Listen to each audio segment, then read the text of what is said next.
Hoo-wee, okay. Welcome to a new episode of Nate's MMA Corner. I am Nate, and if you watch my show, you're in my corner. Okay, so today's episode is a post-fight show for UFC 188, one of the greatest pay-per-view events of all time. The main event was champion versus champion, title for title. UFC heavyweight champion Cain Velasquez versus UFC interim heavyweight champion Fabricio Werdum. And you guys are in for a big surprise on this episode. I want to make this a very special episode for all my fans out there all over the world. You're going to be shocked by this. Okay, so Fabricio Werdum did not win the fight due to the help and training of King's MMA. How do I know this? Because, maybe I know a thing or two,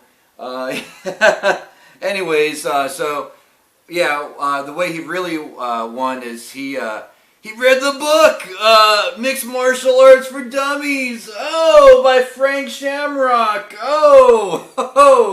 and now I got Werdum looking over my shoulders because he's so awesome. Oh man, wow, okay. Oh man, okay. In all seriousness now, okay, in all seriousness now, okay guys, I'm just playing around, guys. Fabricio Werdum, it's a post-fight show of the main card, so let's get started with the main event. Fabricio Werdum, he came in with a good game plan. He knew that Cain would go for the first round knockout, and if you watch my pre-fight show, I actually thought that Cain was going to win by first round knockout, but I also said that I wanted Fabricio to win, as I've met him and he's a great guy and, all that stuff, and, I just can't root against my boy Fabricio. So, I want him to win, but it was one of those things where I want $1 million to fall in my lap, fall from the sky and fall in my lap, but I didn't think it was going to happen, but in this case it did happen, so I was pretty ecstatic. Cain Velasquez, he was pushing the pace, trying to get that knockout in the first round, but Fabricio was well prepared and he worked on his striking and he used his height and his reach and he used the clinch really well in that first round. And he worked the knees in the clinch very well, and that helped build him some momentum going into round two. And then in round two, Cain was already busted up enough that he was bleeding all over the place. It was just, blood was going down his face and everything, and Fabricio was able to capitalize and work his striking even more, and he found his rhythm in the first round, and then he was really rocking Cain in that second round, and then Cain was in desperation mode in the third round and went for the takedown, a double leg, and it ended up backfiring, and Werdum was also well prepared for single leg takedowns and double leg takedowns, hoping that at some point in the fight it would happen, and it did. And I think that if it didn't happen, Fabricio would have finished off Cain in that third round or fourth round. He would have knocked out Cain in the third round later on in the round, or knocked him out in the fourth round. But he got the submission in the third round. Submission, guillotine choke, arm in, and it was pretty impressive. It was an amazing fight.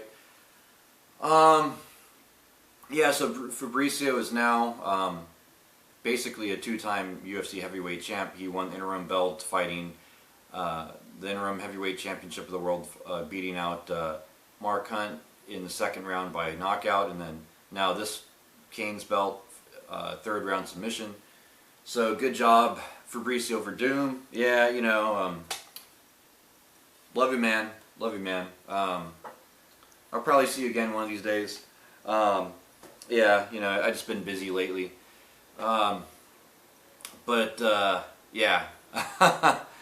Yeah, I don't know if I could ever pick against you, but yeah, keep in mind with my picks, I separate who I want to win and who I think's going to win, and it doesn't always be the same thing. I mean, like in Donald Cerrone's case, in his last match, I wanted him to win, and I thought he was going to win. So, and sometimes it's, where I want this guy to win, but I think the other guy's going to win. So, I try to keep them separate. So Fabricio Werdum did his thing and beat Cain in Mexico City, which was really impressive, Cain having home field advantage. Okay, then into the co-main event, we had Gilbert Melendez versus Eddie Alvarez in a lightweight clash of the ages. Former Strikeforce lightweight champ versus former Bellator lightweight champ. And I had Gilbert Melendez winning this fight, and I picked him to win this fight, and I still think he got robbed on the judges' scorecards. I think he won the first 2 rounds. Eddie Alvarez won the 3rd round. This was pity patter, typical pity patter with the lightweights. Bringing it out to decision, and but I thought that especially the first round, and for the most part the second round, Gilbert Melendez was boxing with Eddie Alvarez and looking great doing it. Yeah, then we had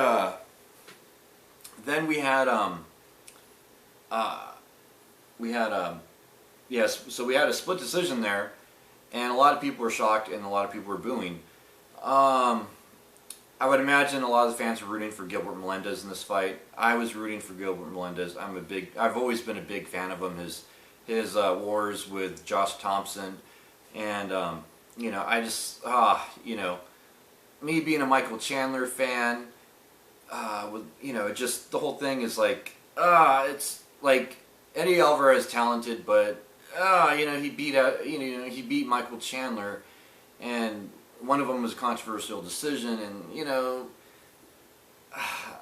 I just think overall, Gilbert Melendez, he's fought the tougher competition in Strikeforce, done more with his Strikeforce title than Eddie Alvarez did with the lightweight title, and I still to this day feel like Michael Chandler is the truer Bellator champion. He just had some slips the last part of his Bellator career thus far.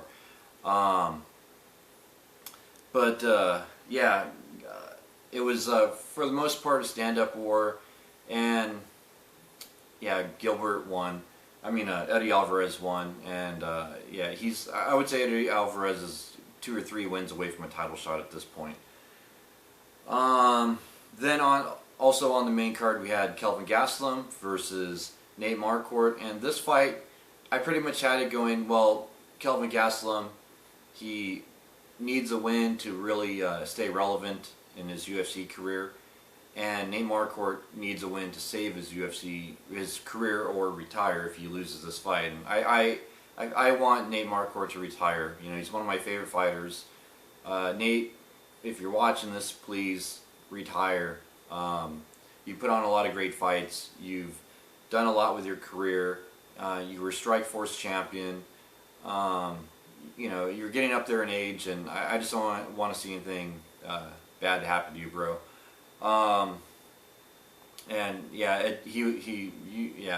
Nate was worn out in the fight. Kelvin Gastelum was pushing the pace, and he was the fresher, younger, hungrier fighter in this case. And he won. Kelvin won by TKO, corner stoppage at the end of the 2nd round. Nate's corner was just like he's had it. Kelvin, he worked his boxing, he worked his ground game, and it meshed well with Kelvin. And I think Kelvin needs to realize middleweight's his weight class. Don't try to force welterweight. Stay at middleweight. You won Ultimate Fighter at middleweight. There's no point for you to go to welterweight and then struggle to make weight. And then, what happened with Tyrone Woodley. Just stay at middleweight. I think it's easier for you, and you're better off, and it's more of your natural weight. And just, you're a good guy. Check out my Facebook. I've met Kelvin, great guy.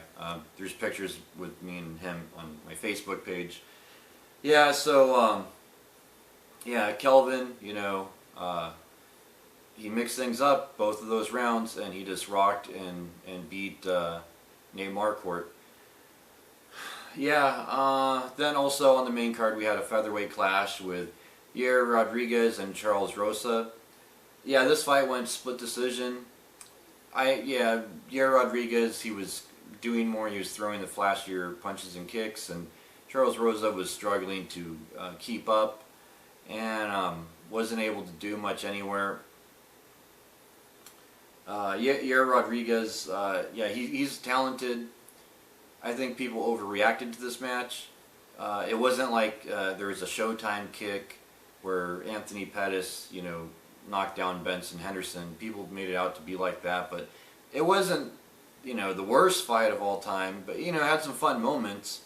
But yeah, I think build Yair Rodriguez up slowly. Give him not too highly ranked of opponent in his next fight, and see how well he does. And I'm sure he'll win his next fight too. The guy is well-rounded. The guy can grapple. The guy can strike, and he was mixing things up completely with Charles Rosa, who's not an easy opponent. Yeah, then so he wins by split decision due to strikes, pretty much outpointing Charles Rosa every round. Yeah, then to kick off the main card, we had a women's strawweight bout with Tisha Torres and Angela Hill. Yeah, this one was a no-brainer. I picked Tisha Torres. I like Angela Hill still, though. She's one of my favorite strawweight fighters. She seems like a likable person. I like Tisha Torres, too. Tisha Torres, I knew she would go for takedowns and get control and dominant positions on the ground, and that's pretty much how the fight worked out. Is she used her striking to get the takedowns and lay on top of Angela Hill and go for submissions, ground and pound, and whatnot. And that was pretty much her game plan going in, and it worked. And it got her, she easily won. Yeah, it was 30-27 across the board. Tisha Torres did a good job. I say she's maybe 2 more wins away from a title shot. Throw her some more tests. There's still some highly ranked opponents for her to fight in women's strawweight. So, yeah, that could be good. And who knows, maybe a fight with Carla Esparza and such, or a rematch with Paige Van Zandt, or a rematch with some other fighters she's fought in Invicta. So yeah, there you have it. That's the post-fight show. And honorable mention on the prelims, Johnny Case. Check out my Facebook, Nate Craig on Facebook. Johnny Case, met him, got a picture with him, hung out with him a little bit in LA, and you can see a picture of it on my Facebook. He won on the prelims against Francisco Trevino in the lightweight division. Yeah, Johnny Case is now 3-0 in the UFC, and he trains with one of my favorite lightweights. Well, Johnny Case is also one of my favorite lightweights, but he trains with Miles Jury, who's also one of my favorite lightweights, who I want to see get back on track. And I was so happy because he needs he needs to establish himself still in the UFC, and I think 3-0 in the UFC, you definitely made a statement and established your UFC career at this point. So he beat Francisco Trevino by decision unanimous, and yeah, that was 30-27 across the board. And yeah, he looked great everywhere. I mean, he got dominant positions on the ground. He would get top position. He would land some good strikes. He worked his boxing real well, and landed some good head strikes in each round. And so that wraps up the post-fight show for UFC 188.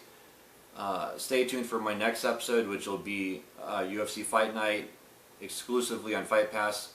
Jacek versus Penne for the UFC Women's Strawweight Championship of the World 115-pound division. And yeah,